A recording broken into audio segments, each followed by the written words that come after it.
yang Alkitab atur adalah bagaimana ini kembali kepada desain awal dari Allah. Wanita itu diciptakan untuk menjadi penolong. Gitu. Dia harus tunduk kepada laki-laki, bukan perempuan yang diciptakan duluan, tetapi laki-laki yang diciptakan duluan.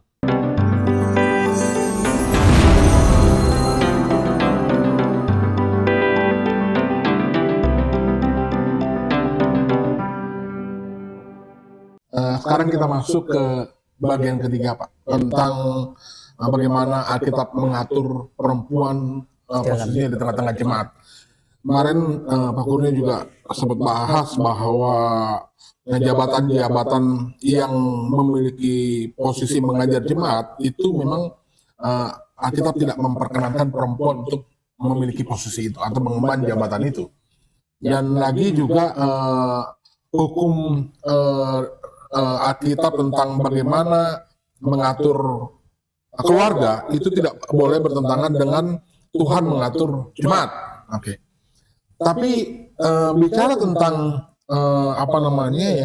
kita bilang berbenturan dengan emansipasi. Enggak, oke.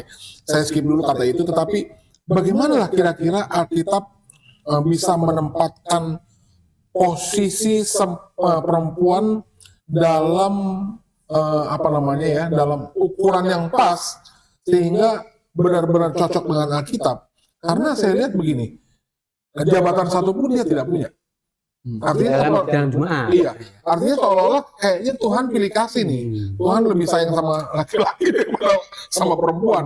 Karena laki-laki bukan hampir semua posisi jabatan yang mengajar di tengah-tengah jemaat dipegang oleh laki-laki. Sementara perempuan terkesan tidak memiliki porsi apa-apa dalam hal mengajar jemaat.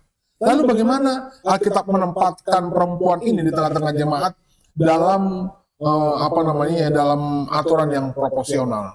Gimana kira-kira Alkitab menjelaskan itu begini, bagaimana porsi perempuan di dalam pelayanan di dalam jemaat? Iya, begitu. Apakah arti kata berdiam diri benar-benar perempuan itu harus diam? Iya. Setelah diam-diam, nggak boleh ngomong. Bagaimana kira-kira Alkitab menjelaskan hal ini, Pak Kurnia? Silakan. Di dalam pertemuan jemaat, ya, itu kan ada laki-laki dewasa, ya, suami-suami orang, gitu, dan tentu wanita tidak diperkenankan untuk mengajar dan memerintah laki-laki. Dia harus tunduk kepada laki-laki. Jadi kalau diasumsikan, ya, jadi pelayanan perempuan itu apa dong? Nggak ada sama sekali dong. Nggak ada sama sekali. Justru begini, ketundukannya itu adalah pelayanannya. Ketundukannya wanita. Ya, itu pelayanannya. Itu menunjukkan pelayanan wanita. Itu pelayanan wanita yang nggak bisa diambil alih orang lain. Laki-laki, iya, kan gitu. Betul. Dan ini Alkitab bilang ini adalah sebagai contoh untuk malaikat. Malah begitu mulia dong Pak gitu. Perempuan adalah contoh untuk malaikat. Coba kita baca di 1 Korintus pasal 11 di ayat yang ke-10. Sebab itu perempuan harus memakai tanda wibawa di kepalanya oleh karena para malaikat. Iya, jadi ini bicara rambut itu sebagai penuntung. Jadi kalau sudah punya rambut itu nggak usah pakai penuntung lagi, itu rambut itu udah jadi penuntung. Maka perempuan itu berambut panjang, laki-laki itu adalah berambut pendek. Kehinaan laki-laki itu berambut. Nah, jadi dengan pakai penuntung itu sebagai tanda ketundukan, itu sebagai tanda, katanya itu tanda wibawa oleh karena apa? Malaikat. Gitu. Karena dosa malaikat itu apa? Dosa malaikat yang jatuh ke dalam dosa adalah itu tidak tunduk kepada Allah. Padahal sudah ada di surga. Maka perempuan itu tunduk kepada laki-laki itu sebenarnya untuk bikin malu malaikat-malaikat yang jatuh itu. Lihat tuh perempuan, ya kan, bisa tunduk kepada suaminya, walaupun suaminya itu tidak maha kuasa. Sementara malaikat kan melawan Allah, padahal Allah itu maha kuasa. Jadi itu adalah bentuk pelayanan, ketundukan perempuan itu adalah bentuk pelayanan yang luar biasa, yang ini tidak bisa dilakukan oleh laki-laki. Nah, di dalam jemaat, jadi ketika ada laki-laki dewasa, ya perempuan berdiam diri, dia tidak bisa mengajar karena akan bentrok dengan hukum keluarga. Dan kalau dia mengajar anak-anak gimana? Bisa, silahkan. Jadi yang dimaksud berdiam diri ini tidak boleh mengajar, ya? Ya, tidak boleh mengajar, gitu. Tidak boleh mengajar di dalam pertemuan jemaat, gitu. Jadi sekali lagi yang Tuhan atur itu di dalam jemaat, gitu. Jadi kalau kok bisa jadi presiden, itu kan bukan jemaat, gitu. Institusi yang Tuhan atur ini di dalam jemaat, gitu. Ya, perempuan jadi dosen di sekolah boleh nggak? Ini boleh, gitu kan? Silakan. Padahal di situ misalnya dia dosen pasca sarjana kan S2 gitu, ngajar orang-orang S2 udah dewasa, udah berkeluarga, silakan gitu. Tetapi di dalam jemaat itu tidak bisa. Yang Tuhan atur adalah di dalam jemaat. Kalau begitu sia-sia dong perempuan yang mereka sekolah pendalaman Alkitab. Untuk apa? Sekolah Alkitab. Iya. Ya, sekolah Alkitab kan kita belajar Alkitab itu kan jadi imannya bertumbuh, imannya jadi kuat, kan sebenarnya juga tidak sia-sia. Dan dia kan bisa mengajar yang pemuda atau yang masih dianggap anak lah, kan gitu. Jadi remaja ke bawah lah. Ya, kalau pemuda kan sudah kadang pemuda udah tua juga masih disebut pemuda gitu. Jadi remaja lah, remaja bawah gitu, anak sekolah minggu itu masih dianggap anak-anaknya, dan boleh begitu. Tetapi laki-laki dewasa yang sudah berkeluarga, ya, di dalamnya perempuan harus tunduk berdiam diri. Nah, itu seperti itu. Jadi itu pelayanan yang mulia bagi seorang wanita, begitu. Nah, Abraham sendiri punya istri kan Sarah. Nah, Sarah itu memberikan contoh bagaimana istri itu atau perempuan itu melayani. Coba kita baca 1 Petrus pasal 3. Coba Riko baca dari ayat 1 sampai dengan 7 ya. Ya, hidup bersama suami istri. Demikian juga kamu, hai istri-istri, tunduklah kepada suamimu, supaya jika ada di antara mereka yang tidak taat kepada firman, mereka juga tanpa perkataan dimenangkan oleh kelakuan istrinya. Jika mereka melihat bagaimana murni dan salehnya hidup istri mereka itu, perhiasanmu janganlah secara lahiriah, yaitu dengan mengepang-epang rambut, memakai perhiasan emas, atau dengan mengenakan pakaian yang indah-indah. Tetapi perhiasanmu ialah manusia batinia yang tersembunyi dengan perhiasan yang tidak binasa, yang berasal dari roh yang lemah lembut dan tentram, yang sangat berharga di mata Allah. Sebab demikianlah caranya perempuan-perempuan kudus dahulu berdandan, yaitu perempuan-perempuan yang menaruh pengharapannya kepada Allah. Mereka tunduk kepada suaminya. Jadi mereka tunduk kepada suaminya. Sama seperti Sarah taat kepada Abraham dan menamai dia tuannya, dan kamu adalah anak-anaknya, jika kamu berbuat baik dan tidak takut akan ancaman. Demikian juga kamu, hai suami-suami, hiduplah bijaksana dengan istrimu sebagai kaum yang lebih lemah. Hormatilah mereka sebagai teman pewaris dari kasih karunia, yaitu kehidupan, supaya doamu jangan terhalang. Iya, jadi ini Rasul Petrus itu memakai contoh Sarah. Jadi Sarah itu katanya taat kepada Abraham dan menamai dia apa? Tuannya. Tapi kita juga tahu bagaimana sayangnya Abraham kepada Sarah, kan begitu.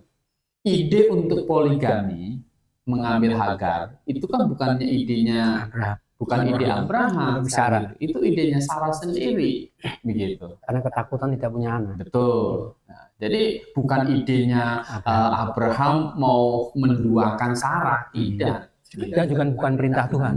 Betul. Ya. Gitu. Jadi Abraham itu sebenarnya tidak punya ide untuk poligami, dan kita tahu bahwa kalau poligami itu akhirnya membuat Sarah jadi sengsara kan begitu.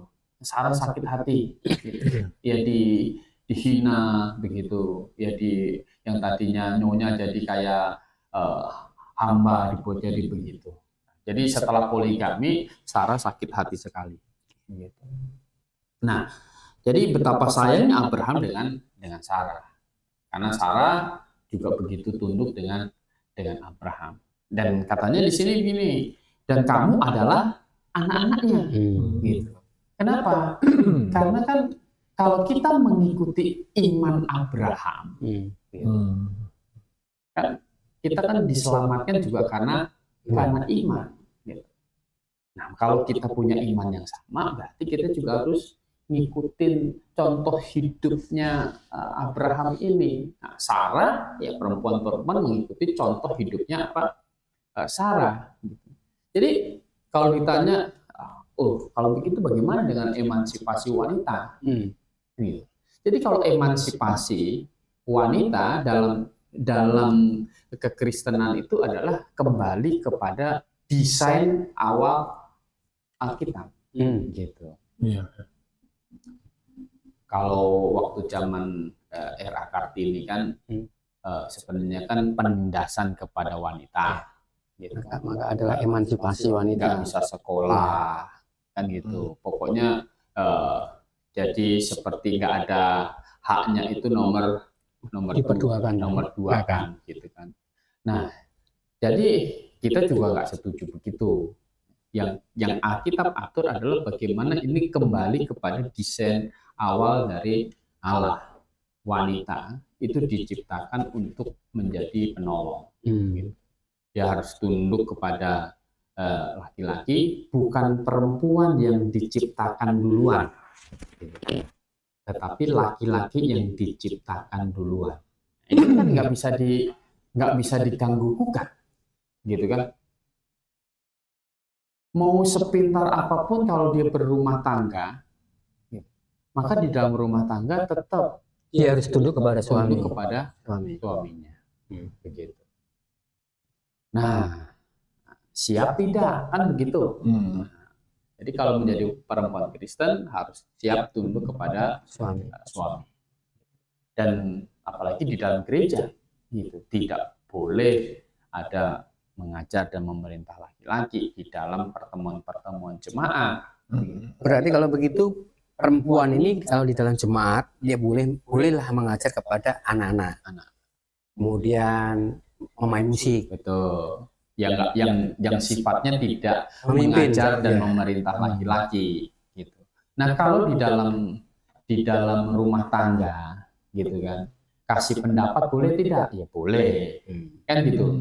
Namanya itu kan sebagai fungsi penolong. Oh, berarti kalau perempuan menginjili orang di luar boleh? Ya boleh lah. Menginjil kan perintah dari amanat agung. Itu perintah amanat agung kan laki-laki perempuan untuk memberitakan Injil, kan seperti itu. Ya, itu perintah dilakukan. Meskipun oleh itu siapa mengajar saja. ya Pak. Betul. Meskipun tapi karena tidak dilakukan di tengah-tengah acara pertemuan jemaat, maka itu diperbolehkan. Betul. Seperti mungkin ini kan posisi perempuan di rumah tangga Pak. Oke lah, saya akan mau coba nanya ini lebih lengkap lagi. Berarti kan perempuan ini kalau di rumah tangga dia bisa berbicara seperlunya, artinya yang cukup untuk bisa menasihati suaminya, bahkan bisa kan bisa memberikan input kepada suami. Sekarang saya coba geser dikit ini pandangan kita punya punya penjelasan lagi tentang hukum dalam rumah tangga. Pertanyaannya saya geser dikit Pak. Laki-laki kan harus mengasihi perempuan. Perempuan harus tunduk kepada laki-laki. Itu dua-duanya membutuhkan syarat yang saling. Artinya gini, kalau si laki-laki yang tidak mengasihi, si perempuan nggak perlu tunduk. Oh, dibalik lah ya. Itu perlu syarat nggak? Ini maksud saya. Atau kalau istrinya tidak tunduk, maka si suami tidak perlu mengasihi. Karena kan rumah tangga suka terjadi yang begitu Pak, gitu Pak. ini kamu gimana sih? Kamu kan harusnya tunduk sama saya kan gitu. Ya pertanyaannya, pertanyaannya yang memberikan perintah itu siapa gitu. Iya, maksud saya gini loh Pak, apakah gini? Oke kalau dua-duanya selaras sih ini nggak menjadi persoalan. Tetapi kalau pincang kiri atau pincang kanan, apakah si perempuan harus tetap tunduk kepada suami yang tidak mengasihinya? Ataukah suami harus mengasihi istrinya terhadap perempuan yang tidak tunduk kepadanya? Iya. Maksudnya Pak itu gini ya, apakah perempuan itu tunduk dalam segala hal gitu? Iya, dan seperti suami mengasihi istri dalam segala hal. Ya, jadi begini. Ya. Maka sebenarnya supaya itu nggak terjadi sebelum menikah harus benar-benar jadi pasangan yang seiman, Iya, seimbang kan Oke, begitu. oke. Oke, kalau sudah terjadi sebagai seorang Kristen, gitu kan, pasangan kita tidak taat sama firman Tuhan, maka ketaatan kita itu bukan karena suami kita atau karena istri kita, tetapi ketaatan itu karena Tuhan.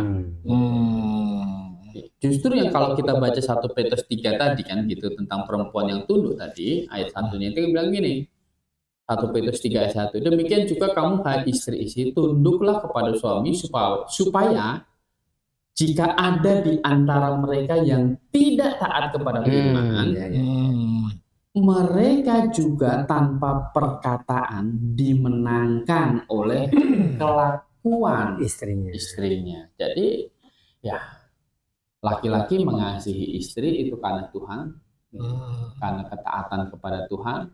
Istri pun tunduk kepada suami karena taat kepada Tuhan. Betul. Ya, kalaupun tidak tunduk ya istri tidak tunduk ya suami tetap mengasihi istri. Ya, karena Tuhan ya Pak. Karena Tuhan. Gitu. Dengan harapan, gitu kan, suami yang sangat mengasihi istri, pasti istrinya itu juga pasti nanti luluh juga. Kan Dimenangkan ya Pak. dimenangkan. Demikian juga suami, gitu kan. Suami tidak taat firman Tuhan, tapi kalau istrinya tunduk, menundukkan diri, gitu kan. Suaminya itu pasti juga kan lewat kelakuan nanti bisa dimenangkan, gitu. Karena Tuhan tidak menghendaki adanya perceraian kan, kecuali karena perzinahan. Iya. Gitu. Orang Kristen lahir baru ya kan yang takut akan Tuhan tidak pernah kalau sudah berumah tangga tidak boleh ada ide untuk bercerai gitu. Bercerai saja tidak boleh gitu kan. Apalagi punya pikiran selingkuh gitu. Itu juga tidak boleh begitu. Karena kan ada istilah begini, waduh karena dosa sudah dihapus gitu. Di Kristen ini diasosiasikan bebas zina, bebas bikin dosa, itu kan salah, gitu kan. Justru kita ini karena diselamatkan karena nggak perlu bikin apa-apa, hanya Yesus yang selesaikan untuk kita. Rasa terima kasih kita itu kan luar biasa. Ibaratnya kita punya hutang banyak, dihapuskan. Masa kita nggak mengasihi orang yang menghapuskan dosa hutang kita kan? Mustahil kan?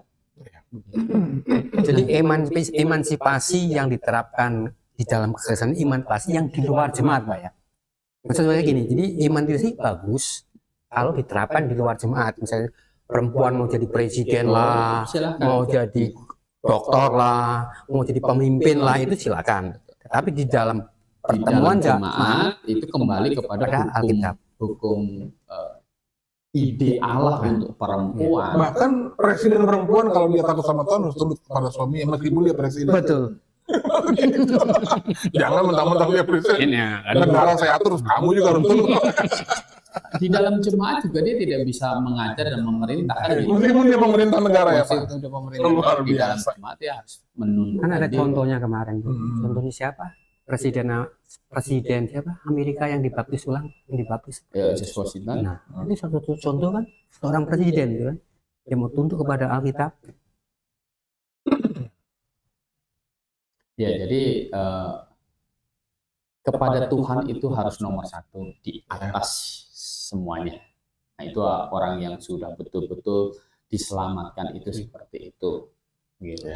mau itu seakan itu merugikan kedagingan kita, tapi kalau itu menyenangkan Tuhan, itu yang utama. Gitu. Termasuk masalah wanita ini. Jadi seharusnya sepinter pun apa perempuan, sejago pun apa perempuan, dia harus taat kepada firman Tuhan. Idealnya begitu Pak ya. Baik, terima kasih Pak Kurnia. Anda yang menyaksikan video ini dari bagian pertama, kedua, sampai ketiga, seharusnya bisa menarik kesimpulan bahwa memang benar Alkitab itu adalah satu-satunya firman Allah. Dan untuk membuktikan itu bahwa salah satu kondisi yang harus dipenuhi adalah tidak ada satu undang-undang atau aturan yang berada di dalam Alkitab menentang peraturan yang lain. Perempuan diangkat derajat begitu tinggi oleh Tuhan, tetapi perempuan harus mengerti posisi yang pas pada saat dia ada di tengah-tengah jemaat. Dan peraturan melakukan pertemuan jemaat itu tidak pernah bertentangan dengan aturan-aturan yang lain. Di antaranya adalah berumah tangga, di mana perempuan harus tunduk kepada suami seperti jemaat tunduk kepada Kristus. Dan laki-laki harus mengasihi istri seperti Kristus mengasihi jemaat yang rela mati.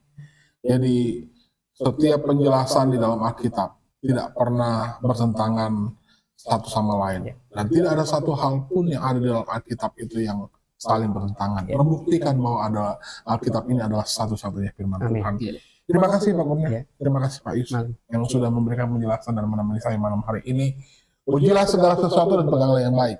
Ya, video ini kalau Anda merasa diberkati, Anda bisa share video ini ke teman-teman Anda.